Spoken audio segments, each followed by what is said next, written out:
কোরআনে এসেছে মানুষের সব বিপদ আপদ তাদের নিজেদের কৃতকর্মের ফসল। আবার অন্য আয়াতে এসেছে আল্লাহ ভয় ও ক্ষুধা দিয়ে পরীক্ষা করেন। আমরা কিভাবে বুঝবো কোনটা আমাদের কর্মের ফল আর কোনটা আল্লাহর পক্ষ থেকে পরীক্ষা?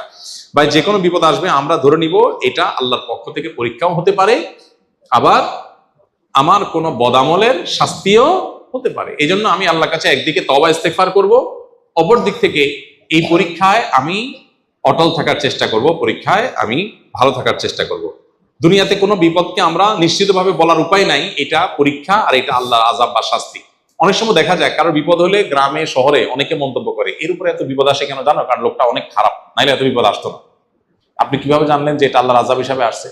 এটা নবী রাসূলরা শুধু বলতে পারেন, তাদের কাছে ওই আসে, তারা বলতে পারেন যে এই বিপদটা আল্লাহর পক্ষ থেকে আযাব আর এটা আল্লাহর পক্ষ থেকে পরীক্ষা। আমরা যেহেতু নবী রাসূল আমরা জানি না, এই জন্য আমরা দুইটারই সম্ভাবনা আমাদের কাছে থাকবে, এটা হতে পারে পরীক্ষা, হতে পারে আল্লাহর আযাব। এই জন্য আল্লাহর আযাব হিসাবে আমরা ইস্তেগফার করব, আবার পরীক্ষা হিসাবে পরীক্ষা অটল থাকার চেষ্টা করব। শাহজালাল রহমতুল্লাহ আলাইহির মাজারের দান বাক্স সিলগালা বসলো প্রশাসনের নতুন দান বাক্স, এই উদ্দেশ্যকে আপনি কিভাবে দেখছেন? মাজারের দান বাক্সে যে পরিমাণ টাকা, কয়েকদিনের দান বাক্সে যে পরিমাণ টাকা উঠছে, কত লাখ টাকা জানি উঠছে? 17 লাখ টাকা। কয়দিনে? 3-4 দিনে। সুবহানাল্লাহ। তাহলে মাসে কত টাকা হয়? তাহলে বছরে কত কোটি টাকা হয়? এই টাকাগুলো কই যায়? অবশ্যই এই টাকার তসরুপ বা এই টাকা আপনার তথাকথিত খাদেমরা বা পেছনে থাকা লোকেরা যদি এই টাকা ভোগ করে টাকা পয়সা উড়ায় বা টাকা অন্যায়ভাবে আত্মসাৎ করে, তো সেখানে তো প্রশাসনের কাজ করাই উচিত। প্রশাসন তো এমন এই কাজ যদি সেটাকে দমন করার জন্য হয় এবং এটা প্রপার ইউজের ব্যবস্থা করা হয়, তাহলে প্রশংসনীয় কাজ, অবশ্যই প্রশংসনীয় কাজ। আমাদের দেশে মানুষ কত সহজ সরল। আমরা মাজারে টাকা দেই। মাজারে কেন টাকা দেই? বিপদ দূর হওয়ার জন্য না? মাজারে টাকা দিলে মনের আশা পূরণ হবে, বিপদ দূর হবে। এতে কোরআন বা হাদিসে কোথাও আছে? নাই, কিন্তু আমরা দিচ্ছি।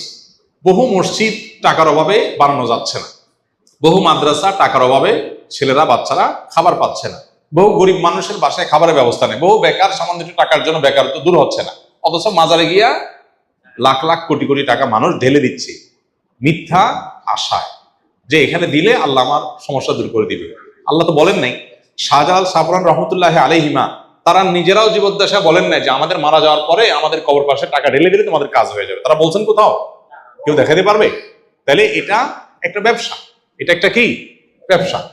অতএব এই আত্মসাৎ বন্ধের উপায় অবশ্যই প্রশংসনীয় যদি সেটার সঠিক ব্যবহার করার উদ্যোগ নেওয়া হয়।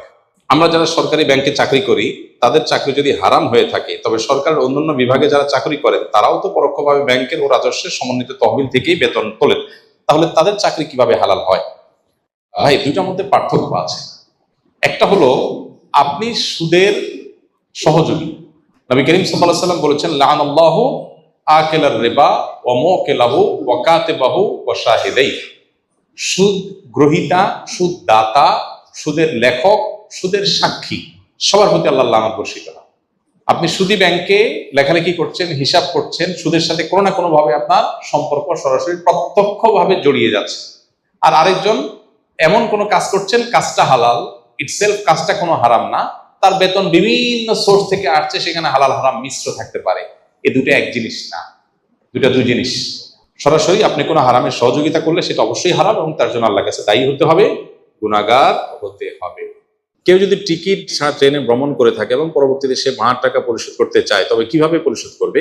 ভাই, ট্রেনে অথবা বাসে বা কোনো পরিবহনে আপনি টিকিট ছাড়া কখনো চড়েছেন, তাহলে ওই একই পরিবহনে ওই একই ট্রেনের যত টাকার টিকিট কেটে আপনি চড়েন নাই, কত টাকার টিকিট কেটে আপনি ওটা ছেড়ে ফেলে দিলেন।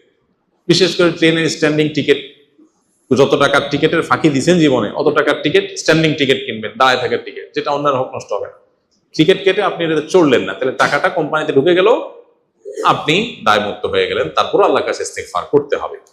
আর যদি এরকম হয় যে কোনো বাসে এরকম করেছেন, সে বাস আর খুঁজে পাওয়া যাচ্ছে না, ওই বাস আর কোম্পানি নাই এখন, তাহলে সেক্ষেত্রে সেটা যদি হয়, তাহলে সেক্ষেত্রে সেই টাকা ওই বাস মালিকের তরফ থেকে গরিব দুঃখীকে দান করে দিবেন নিজের সওয়াবের আশা।